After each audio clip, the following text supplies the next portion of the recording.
Hi there, welcome to this comparison analysis of the forward defensive shot by Johners on the top and Rothers down the bottom.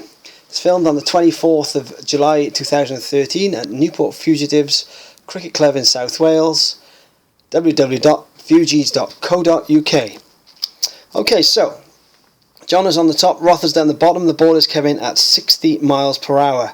As we fast forward on the tape, we can already see from the stance that Johners at the top is taking a more conventional stance, whereas Rothers at the bottom has his bat ready. One thing I will pick up from this is the distance between his hands and his body. Okay, quite a large distance, something that he probably needs to address there.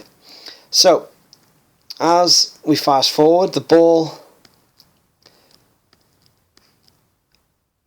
comes out of the bowling machine, and we can see that both players have made two very different movements. Johners at the top has decided that he's going to go for a trigger movement of back foot back and across, whereas Andrew has already committed to the front foot. One thing I will say here, both players have got a good bat position and eye position in line with the ball. As we fast forward on, we can start to see, we'll get to where the ball pitches. Okay, the ball is now on its way up. You can see that Andrew is already committed to making the shot. Okay, so he's slightly early at the minute, and one thing I will say, that his eyes are not level, and also you'll see that his eyes are now outside the line of the ball already. Richard, or John, is at the top. Okay, his bat is still in the upright position. His head is still slightly outside the line. Okay, but not quite as far. His eyes are more level there. So, as we fast forward on, we can see on impact the consequence of Andrew coming down early. We can see that his bat, his front leg is at an angle, not going towards the ball, and he's created this body and this angle. Okay, whereas Richard, John is at the top, is very much more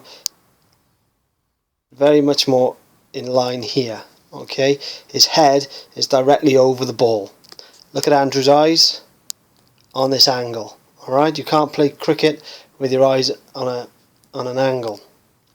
So the consequences of that are, as you can see, the ball that Andrew plays comes towards mid-on, okay, coming across the shot, and the ball that Richard plays, and Johners plays, comes straight back down the track.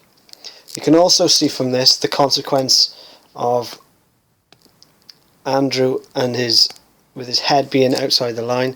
You watch for his body starting to go in this direction and lose balance, whereas Johners comes down the pitch after the ball. Okay, so we just roll that on. There goes Andrew falling over. Okay, so he's fallen over on a ball that's bowled on middle and off stump. A few things for batsmen both to work on. I think Johners at the top needs to work on his back lift and not maybe getting outside the line so much. Rothers down the bottom certainly needs to work on making sure that he doesn't topple over. He keeps his balance. This, I think, from setup needs to be improved, and the first trigger movement cannot be so committed to getting in line with the ball. Okay, any information, any feedback would be gratefully welcome, and look forward to hearing you. Remember, www.fugees.co.uk, the Premier League, the first and second division best team. Signing out. Ta-ra. Goodbye.